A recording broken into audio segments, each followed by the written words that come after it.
in Washington, D.C. and speak to Eric Ham, who's a political analyst. Eric, what did you make of the significance of a former president turning himself in at a U.S. jail and how it all played out? Our guest, our correspondent there was saying that it all took 20 minutes. Incredible.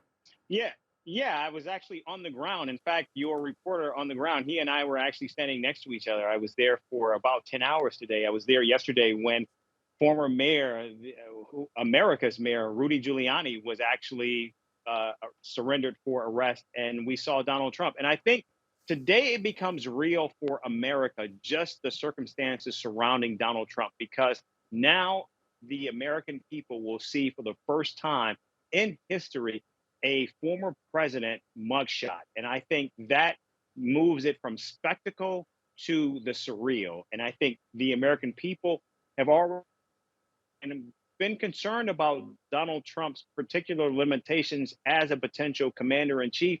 This mugshot today, I think, gives even more people pause as Donald Trump continues his march to the White House. Now, Eric, you say today it becomes real for America. It moves from a spectacle to the surreal. But really, do you think those 20 minutes and that mugshot will impact Donald Trump next year? Absolutely. It's not even about the 20 minutes, because again, we have to remember Donald Trump had already agreed to the conditions of his surrender, much like everyone else who surrendered so far. But that mugshot makes it real. And now why does it make it real, though, Eric? What really changes? Why does it make it real? Because he's done so much in the past and nothing seems to stick. Because now it's no longer the former commander in chief. It's no longer the billionaire real estate mogul. It's no longer the reality television star. It is also now criminal defendant. And you can see that with a picture. And we all know a picture is worth 1,000 words. And Donald Trump has been very fastidious and very protective of his brand.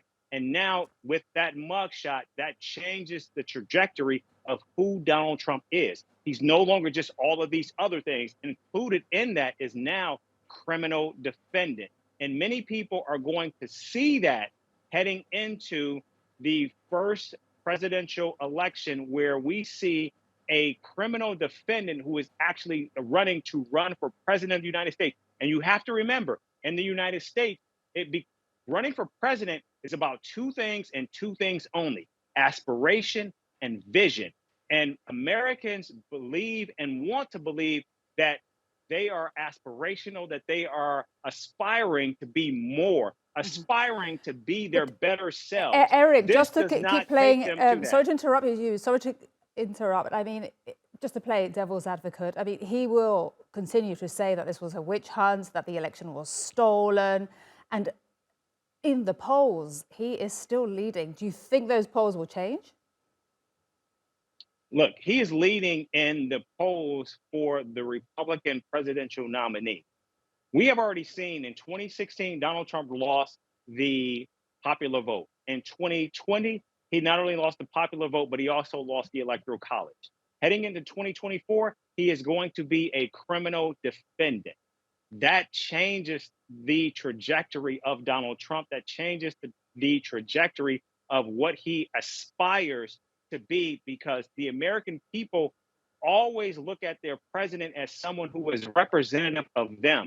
The American people simply will not want a criminal defendant to be the best of who they are. In fact, we heard that last night from Mike Pence on that debate stage.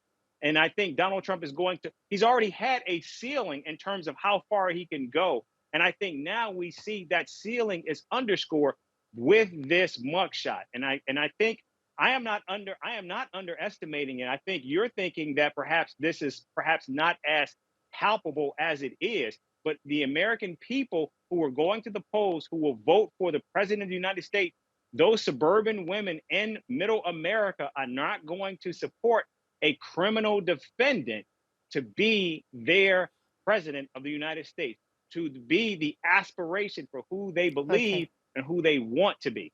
Eric, fantastic to have you on the program this hour. Eric Ham, political analyst, joining us there from Washington, D.C. Really appreciate your analysis and time.